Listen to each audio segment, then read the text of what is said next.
ونستعينه ونستغفره ونؤمن به ونتوكل عليه ونعوذ بالله من شرور أنفسنا ومن سيئات أعمالنا من يهده الله فلا مضل له ومن يضلله فلا هادي له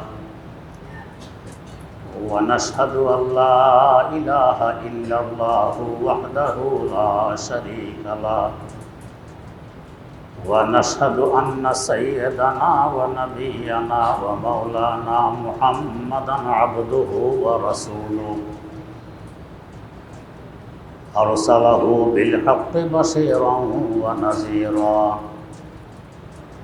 وداعيا إلى الله بإذنه وسراجا منيرا صلى الله تعالى عليه وعلى آله وأصحابه وسلم تسليما كثيرا كثيرا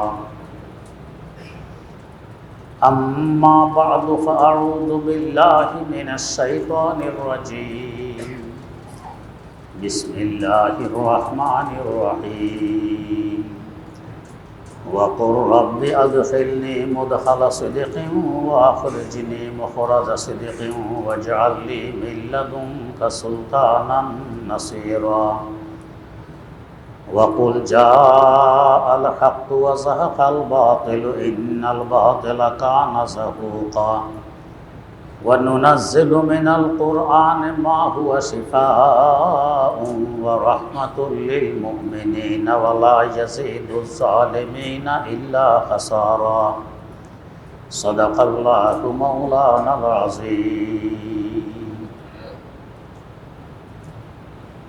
سورة إسراء ৮০ নম্বর আয়াত থেকে তেলাওয়াত করা হয়েছে। তেলাওয়াতকৃত আয়াতগুলোর প্রথম আয়াতে হযরত রাসূল আকরাম সাল্লাল্লাহু আলাইহি ওয়াসাল্লামকে একটি গুরুত্বপূর্ণ দোয়া শেখানো হয়েছে। কোন ক্ষেত্রে দোয়া ব্যবহার হবে? দুনিয়া থেকে বের হওয়ার জন্য এবং পরকালে প্রবেশের জন্য এই দোয়া। আরো কিছু ক্ষেত্র আছে, এগুলো পরে বলা হবে ইনশাআল্লাহ। এই হিসাবে দোয়ার অর্থ হয়, ও আল্লাহ, আমাকে ভালোভাবে দুনিয়া থেকে বের করুন, ভালোভাবে আখিরাতে প্রবেশ করান। এই সম্পর্কে কিছু আলোচনা গত মজলিসে হয়েছিল। দুনিয়া থেকে বের হওয়াটাও যেন আনন্দময় হয়, আখিরাতে প্রবেশ করাও যেন আনন্দময় হয়। মৃত্যুকালে দূর থেকে দেখবে একটি নূর যেন তার দিকে আসতেছে, খুবই মিষ্টি এবং আকর্ষণীয় নূর। সে ওদিকে তাকিয়ে থাকবে, এটা কি কি আসতেছে আমার দিকে। মানুষ সাধারণত অন্ধকারকে ভয় পায়, আলোকে ভয় পায় না। অন্ধকারকে ভালোবাসে না, আলোকে ভালোবাসে। আলোর জন্য যে পরিমাণ খরচ করা হয়, অন্ধকারের জন্য এই পরিমাণ খরচ করা হয়। এই বিদ্যুৎ, কারেন্ট, এগুলো সব তো আলোর জন্য। সারা বিশ্বে হিসাব করলে কত লক্ষ কোটি টাকা ব্যয় হচ্ছে এই আলোর জন্য। অন্ধকারের জন্য এত টাকা ব্যয় হয় না। তো লোকটি দেখতেছে একটি আলো, খুব আকর্ষণীয় মিষ্টি আলো তার দিকে আসতেছে। আস্তে আস্তে আস্তে আস্তে তার কাছে এসে পৌঁছতে এখন দেখবে আসলে আলো তো নয়, ফেরেশতাদের জমাত। কারণ ফেরেশতারা তো নূরের তৈরি, নূরের সৃষ্টি, নূর। এরা এসে তাকে সুসংবাদ শোনাবে যে একটু পরে তুমি কোথায় যাবে। ওই সুসংবাদ শোনার পর সে মুস্কি হাসবে এবং অতি আগ্রহে থাকবে কত তাড়াতাড়ি আমি ওখানে পৌঁছতে পারি। যদি আমরা কই জেলখানায় বন্দি থাকি, আর এই সময় কেউ এসে বলে যে অতি অল্প সময়ে তুমি মুক্তি লাভ করবে, তোমার মন চাহি বিলাসবহুল বাড়িতে প্রবেশ করতে পারবে, এখন এই লোকটা প্রহর গুনবে কত তাড়াতাড়ি ওই সময়টি এসে যায় জেলখানা থেকে বের হওয়ার, নিজের বাড়ি প্রবেশ করার। কান্নাকাটি করবে না? এই লোকটি যখন সুসংবাদ শুনবে যে আমি তো জেলখানা থেকে বের হচ্ছি, কারণ আর দুনিয়া সিজনুল লিল মুমিনিন, মুমিনদের জন্য তো জেলখানা, তো জেলখানা থেকে বের হওয়ার সময় ঘনিয়ে গেছে, আসল জীবনে পদার্পণ করার সময় ঘনিয়ে আসছে। মওত বাস্তবে বিচ্ছেদের কোনো কারণ নয়, বরং মিলনের উপকরণ। মওত জীবনের সমাপ্তি নয়, বাস্তব জীবনের প্রভাব। मौत को समझे है गाफिल इख्तितामे जिंदगी, मौत को समझे है गाफिल इख्तितामे जिंदगी, दर हकीकत मौत है सुबह दवामे जिंदगी। বাস্তব জীবনের প্রভাব মাত্র হইল মৌত। তো বাস্তব জীবনে আমি প্রবেশ করতে চলছি, কত আনন্দময় সময় এটি। এই সময় সে মুস্কি হাসবে না তো কী করবে? মুস্কি হাসবে, আমি জেলখানা থেকে মুক্তি পেয়ে বাস্তব জীবনে পদার্পণ করতে চলছি। ওটা হলো আসল সুখের জীবন। আর এখানে কখনো সুখ কখনো দুঃখ, আর সুখ আসলেও এটা দুঃখ থেকে খালি নয়, বয়ে থাকে, আবার কবে দুঃখ নিয়ে চলে আসে, মুসিবত নিয়ে আসে। সুখের সময়টাও পূর্ণ সুখ হয় না। আখিরাতে যদি আমি সুখী হই, এই চিন্তা কখনো আসবে না, সে এই সুখ কখনো থাকবে না, এই চিন্তা আসবে না, সে সুখে সুখ। তো পরিপূর্ণ সুখ আখিরাতে, পরিপূর্ণ দুঃখ আখিরাতে। দুনিয়াতে সুখ দুঃখ মিলিত। যখন সে দেখবে আমি আমার বাস্তব জীবনে পদার্পণ করতে চলছি, সুখময় জীবন, আনন্দময় জীবন, বিলাসবহুল জীবন, সে মুস্কি হাসবে এবং অপেক্ষায় থাকবে সময়টি কত তাড়াতাড়ি আসে, দেরি করতে রাজি হয়। সুখময় জীবন। তার রূহ দেহ ত্যাগ করার পরও অপেক্ষা থাকবে কত তাড়াতাড়ি আমাকে পরকালে পৌঁছিয়ে দেওয়া যায়, যত তাড়াতাড়ি। মুফতি আজম বাংলাদেশ আল্লামা মুফতি মোহাম্মদ ফয়জুল্লাহ রাহেমাহুল্লাহ, ওনার জানা মতে কখনো সুন্নত ছাড়তেন না, বেদাত করতেন না। ওসিয়ত করে গেছেন মারা যাওয়ার আগে, আমার রূহ দেহ ত্যাগ করার পর কাফনের কাপড় আনতে, কবর খনন করতে, গোসল দিতে এবং জানাজা করতে যতক্ষণ সময় লাগে, এর অতিরিক্ত সময় ব্যয় করা যাবে না। করলে আমি আল্লাহর দরবারে বিচার করতে হব। এন্তেকালের 2.5 ঘন্টার মধ্যে দফন সম্পূর্ণ হয়ে গেছে, মাত্র 2.5 ঘন্টা। আমরা তো রেখে দিই, দিনকে দিই 2 দিন 3 দিন পর্যন্ত। এটা ইসলাম সম্মত নয়। যত তাড়াতাড়ি দফন করে দেব। বাস্তব জীবনে পদার্পণ করতে চলছে, দেরি হলে আমার জন্য কষ্টকর, তাড়াতাড়ি হলে সুবিধা। কবর জগতে পৌঁছতাম, এখানে তো আমরা মনে করি একাকিত্বের জীবন, একা একা থাকা, এটা অনেক কষ্টকর। কখনো মানসিক রোগ সৃষ্টি হয় একা একা থাকি। ইসলাম কখনো বলে না তুমি একদম একা থাকো, মুখ বার করে থাকো, কারোর সাথে কথাবার্তা নেই। এটাকে বলে বৈরাগ্যপনী। এটা ইসলাম পছন্দ করে। এমনকি মাঝে মধ্যে হাসি মজাক করো, এটাও ইসলাম বলে সুন্নত। মাঝে মধ্যে হাসি মজাক হযরত রাসূল আকরাম সাল্লাল্লাহু আলাইহি ওয়াসাল্লামও করতেন। হাদিস শরীফে আছে এক সাহাবী হুজুরের কাছে আসা যাওয়া করতেন। চেহারা ছিল, হাদিসের ভাষা তাই বলছে না, বলতে ভয় লাগে, বদসুরত, সুন্দর চেহারা ছিল। একদিন হুজুর বাজারে গিয়ে দেখেন উনি কি বিক্রি করতেছে। পেছন দিয়ে গিয়ে হুজুর তার চোখ ধরলেন। হুজুরের মতো মানুষ দু জাহানের বাদশাহ একজন সাহাবীর চোখ ধরলেন। আমরা ছোটবেলায় একজন আরেকজনের চোখ ধরে বলছি, বলো তো আমি কে? তো বলে দিল তুমি অমুক। আশ্চর্য হতাম, কিভাবে বলব? অথচ আওয়াজ শুনলে তো বুঝে আসে আওয়াজটি কার। ওদের বুঝার মতো আমাদের যোগ্যতা ছিল না, তো আশ্চর্য হইতে। হুজুর চোখ ধরছেন, সাহাবীর বুঝার বাকি নেই কে ধরেছে। কারণ সময় এলে তিরমিজিতে আছে, হুজুরের হাত ছিল তুলার ন্যায় নরম।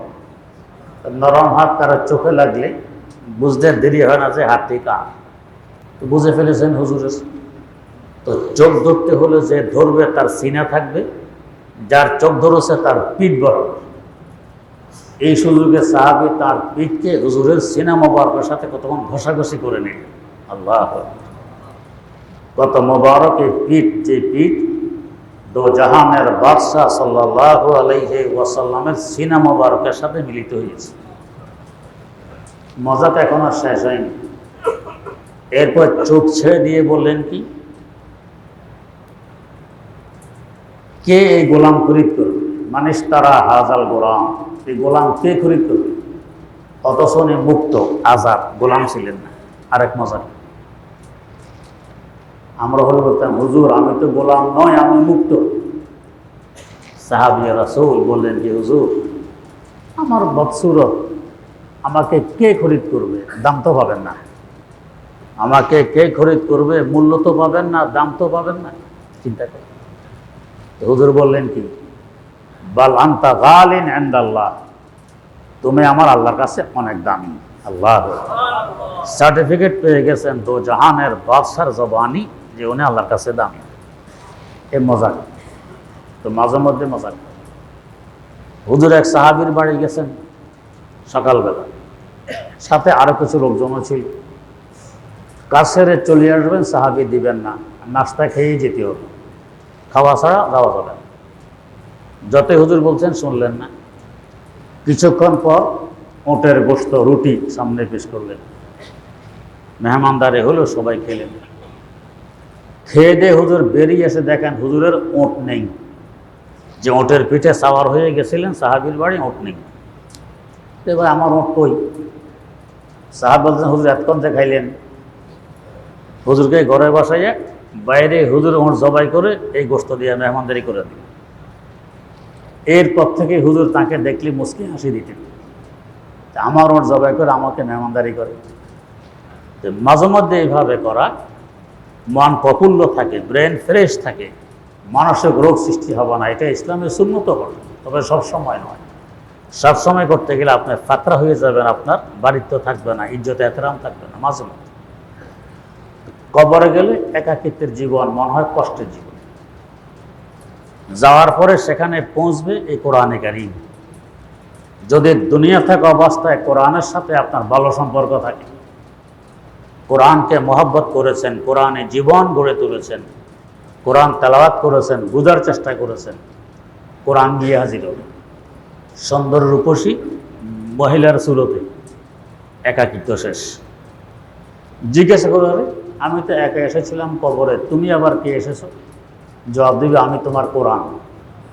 দুনিয়ায় থাকা অবস্থায় তুমি আমাকে বলোনি, মহব্বত করেছো, সিনায় জড়িয়ে ধরেছো। আমি এখন তোমাকে বলিনি, এখন তোমার কাছে এসে গেছে। কতদিন থাকবে? তো বেহেশতে যাওয়ার পরেও থাকবে। এমনকি হিসাবের সময় এই কোরআন সুপারিশ করবে যে আল্লাহ এ লোক দুনিয়া আমাকে বলেনি, তেলাওয়াত করছে, আমার বিধান অনুযায়ী জীবন পরিচালনা করছে, আল্লাহ আমি সুপারিশ করি। হাদিসে আছে আল কোরআন ও শাফিউন মুশাফফাউন, সুপারিশ করবে এবং তার সুপারিশ গ্রহণও করা হবে। একাকিত্ব শেষ। এরপরে আরো একাকিত্ব দূর হবে। দুজন ফেরেশতা এসে গেছেন, মুনকার ও নাকির, প্রশ্ন করার জন্য। আপনি যদি একথা বোঝেন যে শুধু ফর্মালিটি মেনটেন করা হচ্ছে, বাস্তবে কোনো সমস্যা হবে না, তাহলে ভয় পাবেন না। আর যদি দেখেন যে না এটা বাস্তব, কম্পন সৃষ্টি হবে, ভয় পাবেন। তো এই দুজন ফেরেশতা এসে গেছেন, কোরআনও আসার সাথে এখন 3 জন হয়ে গেল, আপনার সহ 4 জন। একাকিত্বের কোনো ভয় নেই। এরপরে প্রশ্ন কি? মার রব্বুক, তোমার পালনকর্তা কে? তো তোমরা কোত্থেকে এসেছো? আকাশ থেকে। কত দূরে? অসংখ্য লক্ষ কোটি কিলোমিটার দূর থেকে। আমি আসছি থেকে জমিন থেকে। কত দূরে? ওই 3.5 হাত দূর থেকে। এত লক্ষ কোটি কিলোমিটার দূর থেকে এসেছো, আল্লাহকে বলো নেই, আর 3.5 হাত দূর থেকে আমি এসেছি, আমি বলবো? হ্যাঁ, আমি বলব? আল্লাহ। তো দুজনে এসে ফর্মালিটি, মার রব্ব, পালনকর্তাকে। জবাব দিয়ে দিলেন রব্বি আল্লাহ, আমার পালনকর্তা আল্লাহ। কথাবার্তায় ব্যস্ত থাকলে মানুষের টেনশন কমে যায়, আর কেউ নেই চুপচাপ, তো টেনশন বাড়ে, কারণ কথাবার্তা চলতেছে, আরো টেনশন শেষ। আমার নবীকা, নবীকে। এখন কিভাবে এই প্রশ্নটা নবীকে, এর কয়েকটি ব্যাখ্যা। একটি ব্যাখ্যা কি, নবীর কিছু সানাসিফত গুণ কীর্তন তুলে ধরা হবে। এই গুণের এই ধরনের লোকটিকে তুমি চিনো কিনা? তো দুনিয়া থাকা অবস্থায় যে নবীকে মহব্বত করেছে, ভালোবেসেছে, নবীর সুন্নত অনুযায়ী জীবন পরিচালনা করে, জব দিয়ে এর তো আমাদের নবী, আমি তো ওনার উম্মত, তিনি আমাদের নবী। আর এক বর্ণনা, নবীর আকৃতি এখানে তুলে ধরা হবে, এই লোকটাকে চিনো কিনা? হয়তো আমাদের নবী চিনবে, অথবা হুজুরত রওজা পাকে আছেন মদিনা মুনাওয়ারায়, পর্দা সরে যাবে। যেমন আমেরিকা থেকে সংবাদ পড়া হয়, এখান থেকে আমরা টেলিভিশনে দেখি, পর্দা সরে গেছে, অথচ মধ্যখানে কত ঘরবাড়ি, পাহাড় পর্বত, সাগর, নদ নদী, এরপরও দেখা যায়। হুজুর সাল্লাল্লাহু আলাইহি সাল্লাম তো মদিনা মুনাওয়ারায়, পর্দা সরে যাবে, দেখা যাবে। তো যেই কবরে থাকা অবস্থায় হুজুরকে দেখা যাবে, এখানে ভয়ের আর কোনো কারণ আছে? আমাদের সবচেয়ে বেশি হামদর্দ আমাদের জন্য ব্যতীত কে? আমাদের নবী সাল্লাল্লাহু আলাইহি ওয়াসাল্লাম। তাকে দেখা যাচ্ছে, কেমন সাহস আমার মধ্যে এখন আসবে? আপনার ছোট্ট ছেলে কোথাও একা একা নিজে নিজে চলে গেছে বা কেউ নিয়ে গেছে, বেচারা এখন চিন্তিত, আব্বা আম্মু কোথায়, আমি আসলাম কোথায়, কি আসো বিষয়। দূর থেকে যখন দেখবে আপনার চেহারা, কেমন লাগবে তার কাছে? আর কোনো ভয় নেই, আমার আব্বু এসে গেছে। কবর থেকে যখন দেখবো আমার রাসূল সাল্লাল্লাহু আলাইহি ওয়াসাল্লামকে, আর কোনো ভয় আছে? আমার রাসূল দেখা যায়, এনার থেকে বেশি হামদর্দ আমার আর কেউ নেই। এক আশিকরা আল্লাহর প্রেমিক বলেছিলেন, কাশিশে কে ইশক দারাদ না গুজারো দাত বদিসা, কাশিশে কে ইশক দারাদ না গুজারো দাত বদিসা, বজানা জাগার নয়াই বমজার খাহি আমুদ, বজানা জাগার নয়াই বমজার খাহি আমুদ। ও আল্লাহ রাসূল, আমার তো চাহিদা, আমার জানাজার নামাজের ইমামত আপনি করবেন, আমার চাহিদা। আসেননি, জানাজার ইমামতে আসেননি, কিন্তু কবরও হইলেও তো আসবেন, দেখা যাবে আপনাকে। তাই আমি আশাবাদী, আশা করি আমার সমস্যা হবে না, যেহেতু আপনি আমাকে দেখতেছেন, আমি আপনাকে দেখতেছি, আমি আশাবাদী আমার সমস্যা হবে না। हमने याबन है फिर आखिर है तुम्हारे, हमने याबद है फिर आखिर है तुम्हारे, निस्बत बहुत अच्छी है मगर हाल बुरा है, निस्बत बहुत अच्छी है मगर हाल बुरा है। আমার সম্বন্ধ বড় উদ্দেশ, দো জাহানের বাদশার আমি উম্মত, সম্বন্ধ বড় উদ্দেশ। কেমন আনন্দময় হবে এই সময়গুলো, আমরা তো আতঙ্ক মনে করি, আসলে কি আনন্দ।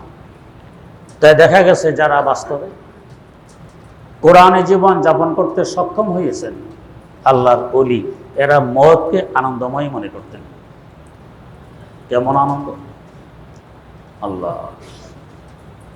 হযরত হাফেজ শিরাজি রাহিমাহুল্লাহ, আজ থেকে প্রায় 700-750 বছর আগের একজন বুজুর্গ,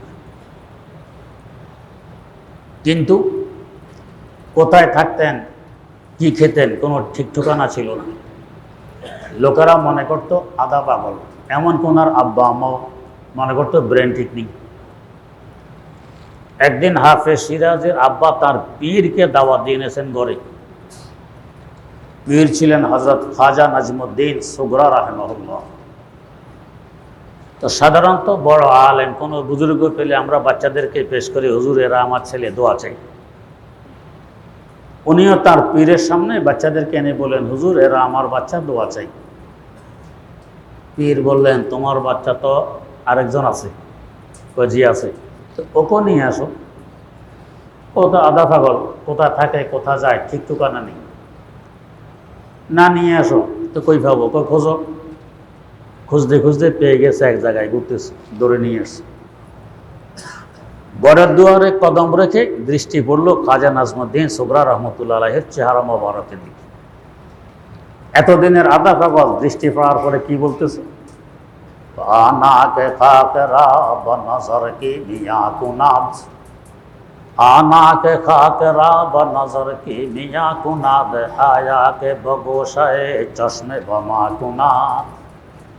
ও অমক মহামানব, যার দৃষ্টি মাটিতে পড়লে মাটি পর্যন্ত পরশ পাথরে পরিণত হয়, আমার মতো আধা পাগলের দিকেও কি একটু দৃষ্টিপাত করবে? এতদিন আধা পাগল বলল কি? ও অমক মহামানব, যার দৃষ্টি মাটিতে পড়লে মাটি পর্যন্ত পরশ পাথরে পরিণত হয়। आना के खाकरा ब नजर की मियाँ कुनाद, आया के बगोशाए चश्मे बमा कुनाद। আমার দিকেও একটু দৃষ্টি দিবি? এই কথা বলার পর খাজা নাজমুদ্দিন সুগরা রহমতুল্লাহ আলাই তার আসন ছেড়ে দাঁড়িয়ে গিয়ে তার মাথার উপর হাত রেখে বললেন, নজর করদাম, নজর করদাম, নজর করদাম। হ্যাঁ, দৃষ্টি দিলাম, দৃষ্টি দিলাম, দৃষ্টি দিলাম। জিন্দেগি বনে গেছে। এ হাফেজ শিরাজি রহমতুল্লাহ, চিন্তার ছাপ চেহারায়। এক লোক জিজ্ঞেস করতে, হুজুর পেটে কোনো ব্যথা বুথা আছে? ব্যথা আছে, তবে পেটে নয়। কোথায়? ব্যথা অন্তরে। কিসের ব্যথা?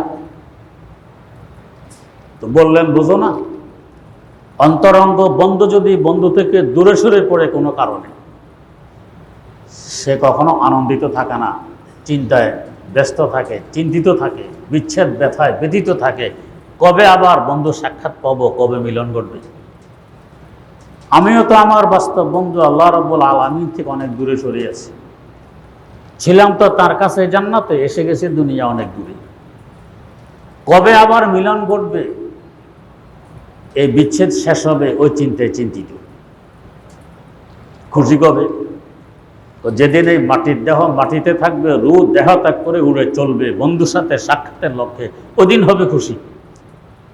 যেটাকে আমরা মৌতের দিন বলি, যে দিনকে বলি আতঙ্কের দিন, উনি বলেন ওই দিন হবে খুশি। ওনার বাসায় বলতেছেন, খরমা রোজে কে জি মঞ্জেলে ভয়রাবে রাওয়াম, খরমা রোজে কে জি মঞ্জেলে ভয়রাবে রাওয়াম, রাহাতে জাত লবম বজ পায়ে জানাবে রাওয়াম, রাহাতে জাত লবম বজ পায়ে জানাবে রাওয়াম।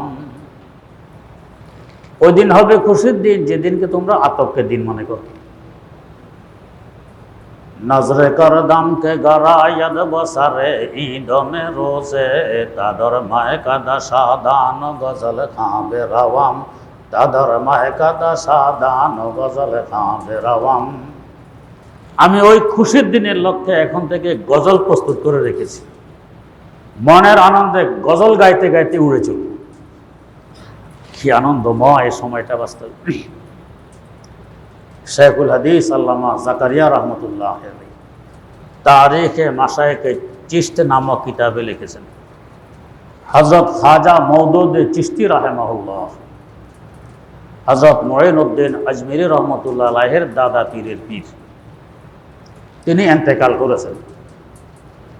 গোসল হয়ে গেছে, কাফন পরানো হয়ে গেছে, কবর খনন হয়ে গেছে, জানাজার নামাজও শেষ হয়ে গেছে।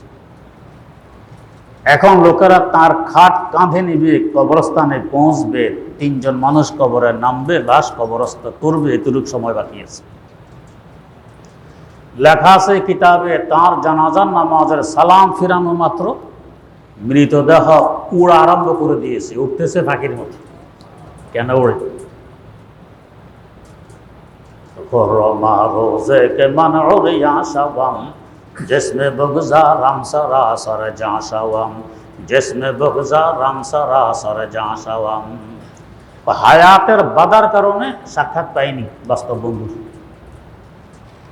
আমরা এখন আল্লাহকে সাক্ষাৎ পাই না, বাধা কিসের? হায়াতের বাধার কারণে সাক্ষাৎ পাইনি, বাধা সরে গেছে, সাক্ষাৎ সন্নিকটে। এরা দেরি করতেছে, দেরি তো আর সহ্য হয় না, উড়ে গিয়ে ডুববেন কবরে, এত তাড়াহুড়া। जिसमें बगुज़ा राम सरासर जहाँ शावाम, जिसमें बगुज़ा राम सरासर जहाँ शावाम। এটা হলো মুদখালা সিদ আর মুখরাজা সিদ। ওয়াকুর রাব্বি আদখিলনি মুদখালা সিদকিন ওয়া আখরিজনি মুখরাজা সিদক।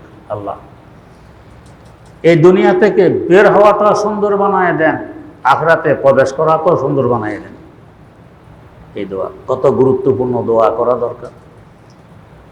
রব্বি আদখিলনি মুদখালা সিদকিন ওয়া আখরিজনি মুখরাজা সিদক ওয়াজআল লি মিন লাদুনকা সুলতানান নাসীরা। আর বের হওয়া সহজ এবং প্রবেশ করা সহজ, এটা কখন হবে? আল্লাহ আপনার সাহায্য থাকলে। আল্লাহর সাহায্য যদি শামিলে হাল না থাকে, সাহায্য যদি আমি না পাই, তাহলে কি সম্ভব?